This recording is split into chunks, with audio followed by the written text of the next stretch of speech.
স্বাগত জানাই টিনসিপাডি অরুণিমা চ্যানেলে। আশা করি সবাই তোমরা ভালো আছো, সুস্থ আছো। আজকে সপ্তম শ্রেণীর পঞ্চম চ্যাপ্টার থেকে প্রোটিন নিয়ে আলোচনা হবে। এটা একটা লাইফ সায়েন্সের পার্ট। চলো শুরু করা যাক। আগের দুটো পর্বে আমি কার্বোহাইড্রেট এবং তার আগের অংশে খাদ্য নিয়ে আলোচনা করেছি। যদি না দেখে থাকো প্লিজ গিয়ে দেখে নিও। ক্লাস 7-এর লাইফ সায়েন্সের প্লেলিস্টের মধ্যে সমস্ত ভিডিও আছে। আর যদি না খুঁজে পাও আমাকে কমেন্ট করো, আমি প্লেলিস্টের লিঙ্ক দিয়ে দেবো। চলো শুরু করা যাক। প্রথমে আসি প্রোটিন। এই যে প্রোটিনটা কি? প্রোটিন হলো একরকম জটিল জৈব যৌগ। নাম থেকেই বুঝতে পারছো যে জৈব যৌগ, জীবদেহে যে যৌগ তৈরি হচ্ছে সেটা হলো জৈব যৌগ। আর এর মধ্যে অনেকগুলো জিনিস আছে, অনেকগুলো মৌল আছে, সেই জন্য এটাকে জটিল বলা হচ্ছে, মানে এর গঠনটা জটিল। এবার এটা আমাদের শরীরে কোথায় কোথায় থাকে? সবার আগে আমরা জানি যেটা নখ, চুল, এগুলোতে একরকম প্রোটিন থাকে যেটা হলো কেরাটিন। তোমরা অনেকেই হয়তো জানো চুলের জন্য অনেকে কেরাটিন ট্রিটমেন্ট করে বা এগুলো, সেখান থেকেই তোমরা হয়তো এই কেরাটিন নামটা শুনে থাকবে। এই যে মানে চুলের মধ্যে নখে কেরাটিন থাকে, এটা কিন্তু এদের গঠনে সাহায্য করে। মানে চুলে কেরাটিনের পরিমাণ কমে গেলে চুল ভেঙে যায়, ভেঙে পড়ে। নখও তেমনি ফ্র্যাজাইল হয়ে পড়ে কিন্তু তোমার কেরাটিনের পরিমাণ কমে গেলে। তার সাথে আর কোথায় আছে? যে কোনো রকম পেশিতে আছে। এবার এই পেশি কোথায় কোথায় আছে আমাদের? এই যে হাতের এখানে এখানে, ঠিক তেমনি পায়ে আছে। পেশি সর্বত্রই কম বেশি আছে। ইভেন যে গালে যে কথা বলি এগুলোতেও পেশি আছে। এই পেশির জন্যই কিন্তু আমরা মুখ নেড়ে কথা বলছি। তাহলে আমাদের দেহের অনেক অংশেই পেশি আছে এবং সেই পেশি কিন্তু প্রোটিন দ্বারাই তৈরি। এই পেশিতে কি কি প্রোটিন থাকে? একটা হলো অ্যাক্টিন আর মায়োসিন। এই অ্যাক্টিন মায়োসিন দুটো একে অন্যের ওপর চলাচল করে, তার ফলে পেশি সংকুচিত হয় এবং প্রসারিত হয়। ধরো আমি একটা ভারী জিনিস এরকম মাটি থেকে তুলছি, বা তুমি এক বালতি জল তুলছো। যখন তুলছো, কোনো কিছু তুললে দেখো এই যে বাইসেপস মাসেল, এটা কি হয়ে যায়? এটা শক্ত হয়ে যায়, মানে এই জায়গাটা সংকুচিত হয়। বাইসেপস মাসেল সংকুচিত হয়। তার মানে আমরা যে কোনো কাজ করি না কেন পেশির সংকোচন এবং প্রসারণের মাধ্যমেই করে থাকছি। ঠিক আছে। আবার দেখো যখন আমরা কোনো ভারী জিনিস তুলছি, এই পেশিটা মানে বাইসেপস যে মাসেল সেটা সংকুচিত হচ্ছে।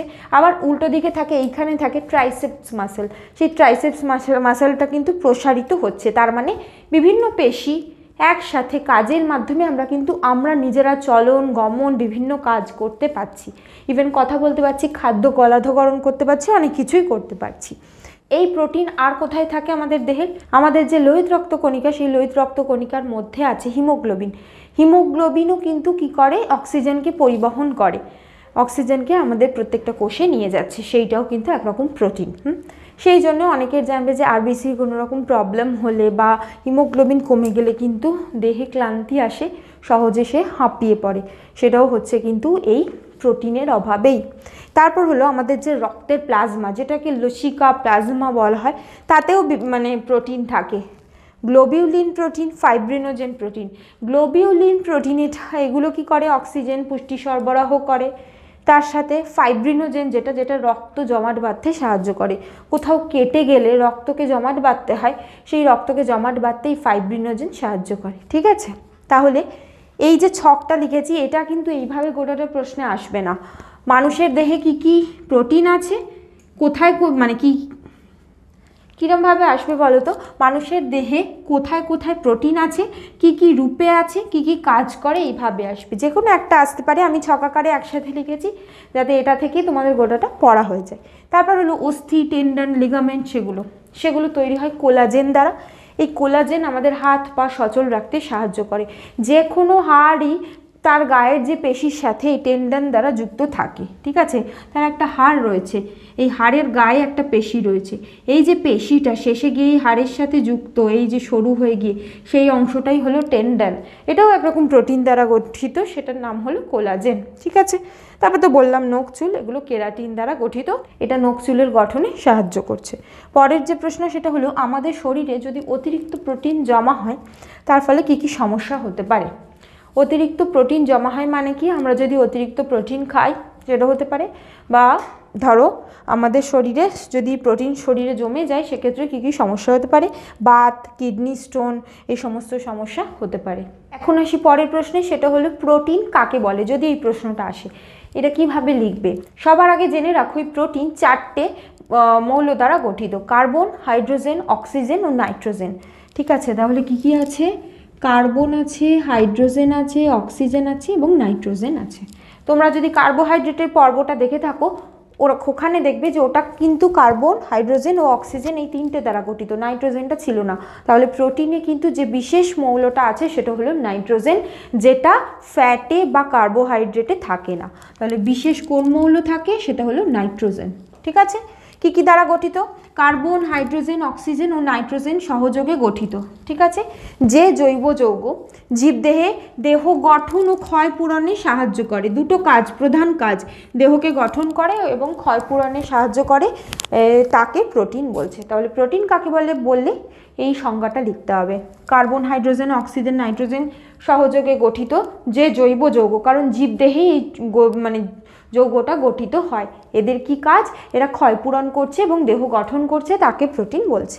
নেক্সট হলো প্রোটিনের উদ্ভিজ্জ উৎস কি, মানে কোন উদ্ভিদের কি থেকে আমরা এই প্রোটিন পাই? বিভিন্ন প্রকার ডাল, সেটা আলাদা করে মেনশন করতে পারো, আমি এখানে লিখিনি। সমস্ত ডাল থেকেই কম বেশি প্রোটিন পাই, হয়তো খুব বেশি পাই না কিন্তু প্রোটিন পাই। ঠিক আছে, বিভিন্ন প্রকার ডাল, গম থেকে, তারপর টোফু, সয়াবিন, বরবটি, বিন, এই সমস্তগুলো থেকে কিন্তু প্রোটিন পাই। নেক্সট প্রশ্ন হলো প্রোটিনের প্রাণীজ উৎস কি? প্রাণীজ মানে প্রাণীদের থেকে যে প্রোটিন পাচ্ছি, মাছ, মাংস, ডিম, ছানা, পনির, এগুলো। তারপর হলো প্রাণীজ প্রোটিনকে প্রথম শ্রেণীর প্রোটিন কেন বলে? খুব ইম্পর্ট্যান্ট প্রশ্ন, আসতে পারে।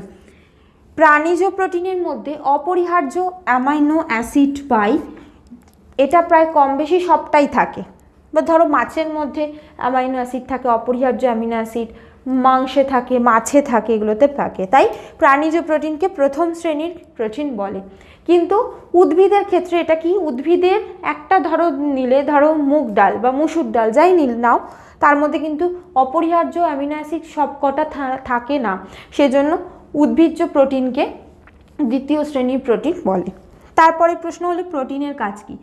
প্রোটিনের কাজ দুটো তো আগেই জেনে গেছি, এখানেই দেহ গঠন ও ক্ষয় পূরণে সাহায্য করা। এছাড়াও প্রোটিন আমাদের শরীরে উৎসেচক তৈরি করে, হরমোন তৈরি করতে সাহায্য করে, শক্তিও তৈরি করে, শক্তি উৎপন্ন করে। তারপর হলো প্রোটিনের অভাবে শিশুদের কি কি রোগ হয়? খুব ইম্পর্ট্যান্ট প্রশ্ন আসে, কোয়াশিওরকর ও ম্যারাসমাস। প্রোটিনের অভাবে মানে শিশুদের ক্ষেত্রে এই রোগ দুটো হয়। আশা করি তোমরা বুঝতে পেরেছো। আজ এই পর্যন্তই। তোমাদের যদি কোনো প্রশ্ন থাকে কমেন্ট করো, আর তোমরা এই ভিডিওটাকে লাইক করো, বন্ধুদের মধ্যে শেয়ার করে দিও, আর সাবস্ক্রাইব করো।